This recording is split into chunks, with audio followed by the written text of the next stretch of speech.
This is the kind of thing that absolutely nobody asked for, but we seem to get anyway.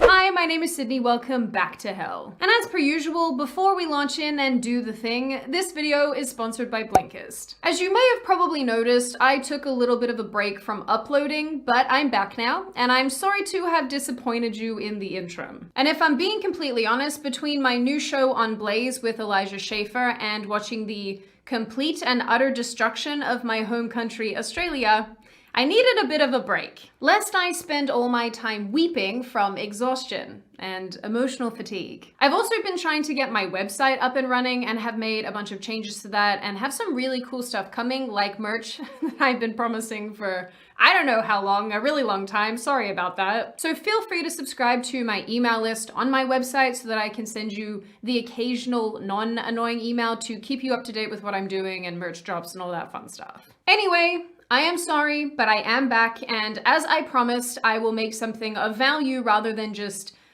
screaming emotionally into the void. Which is more or less what I want to do, because on an emotional level, I feel like a bag of wet twigs. Anyway, now personally, I don't spend a tremendous amount of time on TikTok because, besides the young children dancing, there's also the spying on you, the data mishandling, the putting your information in the hands of the Chinese Communist Party. Besides the unnecessary amount of pointing, it's also a space for softcore porn, bad lip syncs, and children generally behaving badly.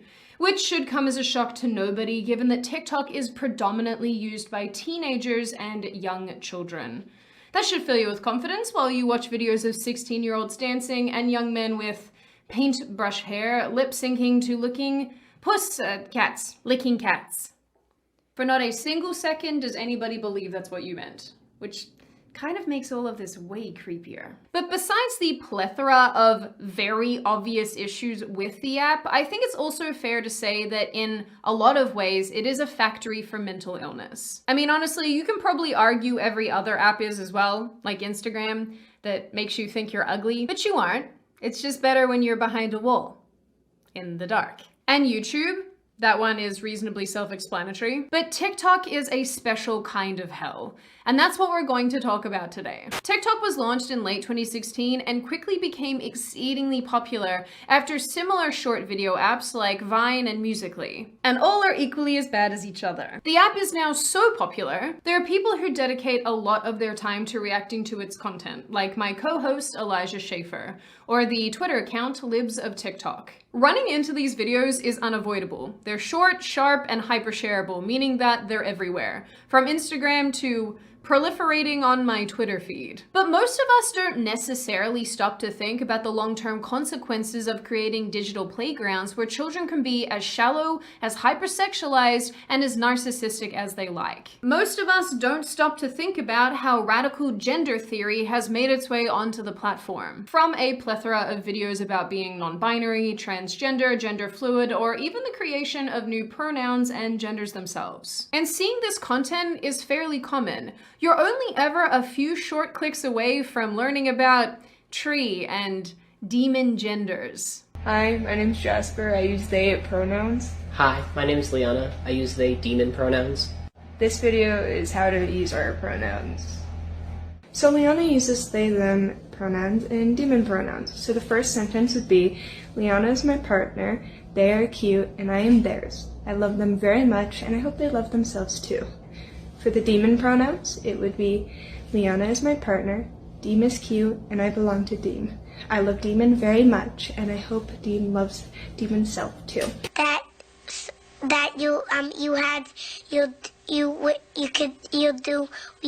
This video has copyrighted music, and I don't want to get a copyright claim on this video, so I'm just gonna add some in that I think is much better. Here you go, enjoy.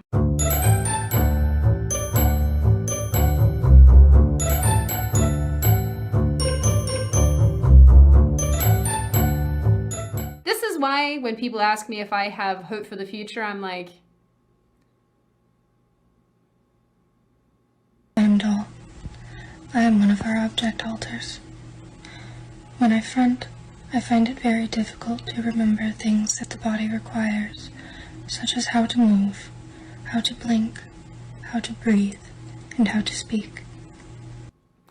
I'd like to go home, please. But when we aren't having 13-year-olds explain to us the complexity of gender fluidity, there is an observable phenomenon emerging of young people adopting mental illnesses. What I mean here is that in addition to all these other things, what a lot of us aren't considering is how we're basically giving our children the ability to view, glorify, and absorb mental illnesses they don't actually have. Something that should worry any parent in an era where depression and anxiety run rampant. This is basically a pretty common video that I found looking at TikTok from people in this age group.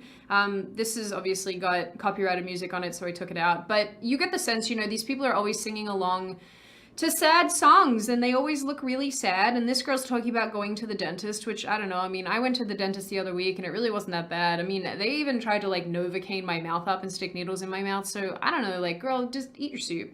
Soup is good. I mean, I don't know what to say about this. I just, copyrighted stuff sucks. I am this close to finding a bridge or tall building and seeing if I can fly. If I can, cool. If I can't, even better. Yeah, so that last one definitely concerns me, and that makes me really sad for that young person. But I love the captions on these other ones that are like, my parents will never really understand what's going on, and here's how my day is going. I went to the dentist. Now, considering all the things I've seen from TikTok, I personally have spent a lot of time making fun of it, but never stopped to think about the mental health consequences that come about as a result of it. Then I happened upon this article. It reports that doctors are seeing a rise in tic-like behaviors among predominantly teenage girls. They say that this may be connected to TikTok. This particular article goes on to explain that pediatric hospitals have reported an increase in teenage girls coming in after developing tics, sudden twitches, or noises that are a common symptom of Tourette's syndrome during the pandemic.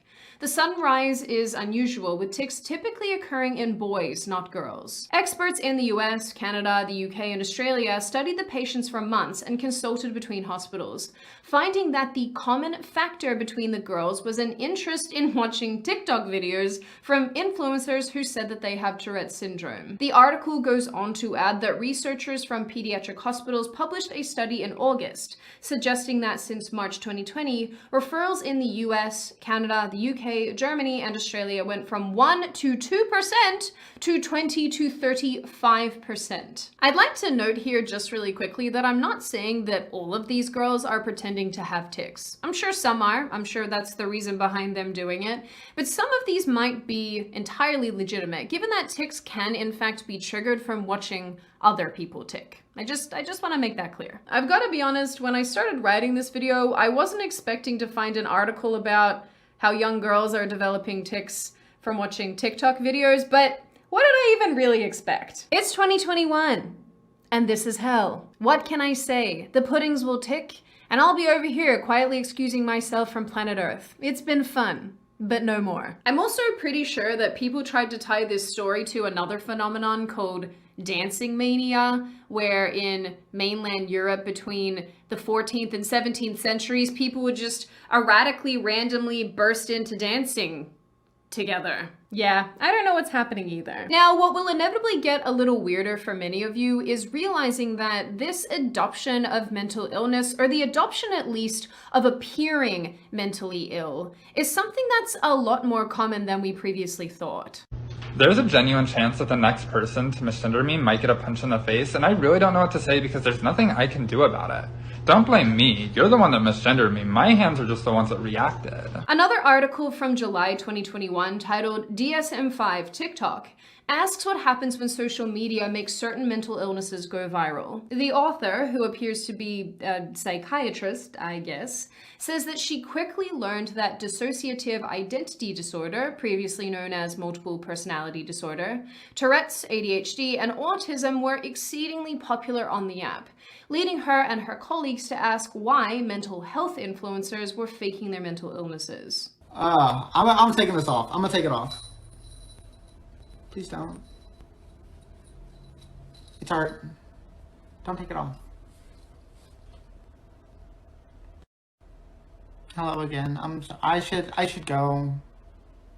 Name tag, did he change it? Because we recently hit 40K, we're going to reintroduce ourselves. So we are the Angel System. We have about 200 alters.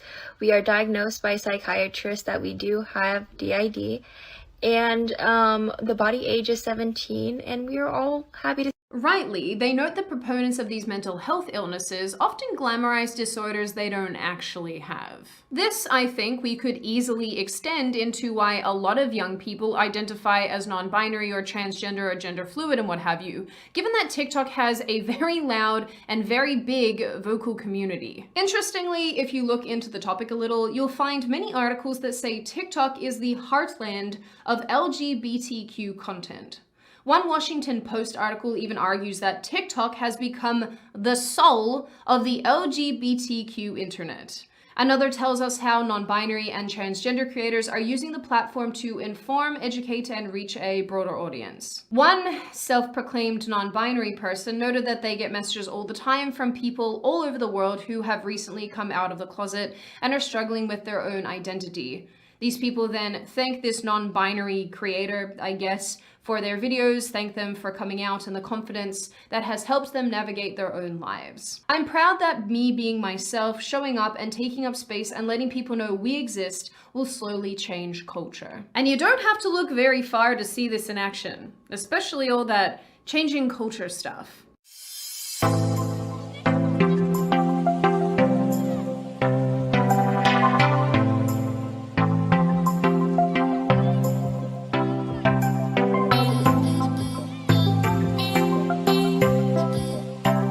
So let's talk about agosexuality.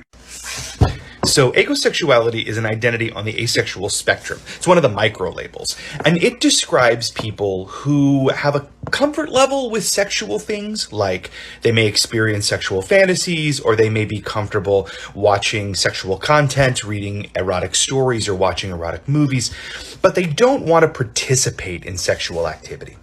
So an agosexual person might have sexual fantasies, but they won't be part of that fantasy. The attractiveness of subcultures on the app is even why some believe that so many Gen Z kids are becoming furries, because of furry influencers. How is this my job?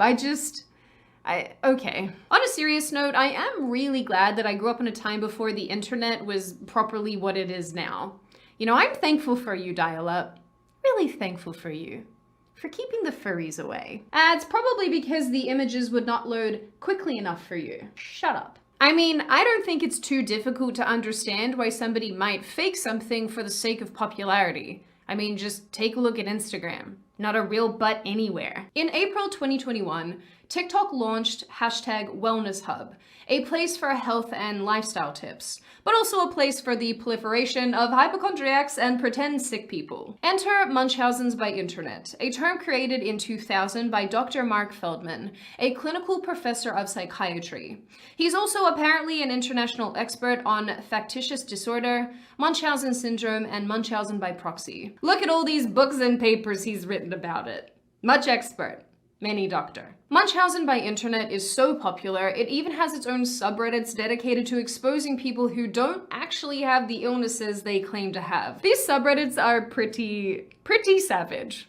I'm not gonna lie. Anyway, for those of you who don't know, Munchausen syndrome is a mental health disorder where you falsify, exaggerate, or induce pain, emotional, or cognitive disorders. Munchausen syndrome by proxy is characterized when caregivers make up or cause an illness or injury in a person under their care, such as a child or an elderly adult or a person who has a disability. Some of you might know this better from stories such as that of Gypsy Rose Blanchard, a woman whose mother subjected her to a lifetime of abuse, forcing her to act as if she were physically and mentally disabled and also pretending to have cancer, for those of you who aren't aware, until Gypsy Rose arranged to have her boyfriend murder her mother. Munchausen by Internet effectively operates the same way. Dr. Feldman himself noted that he first became aware of it in 1997. One of my student nurses told me about a monk who had been documenting his experience of terminal cancer in an online forum. His religious vow of poverty had meant he was unable to get treatment and was suffering severe loneliness.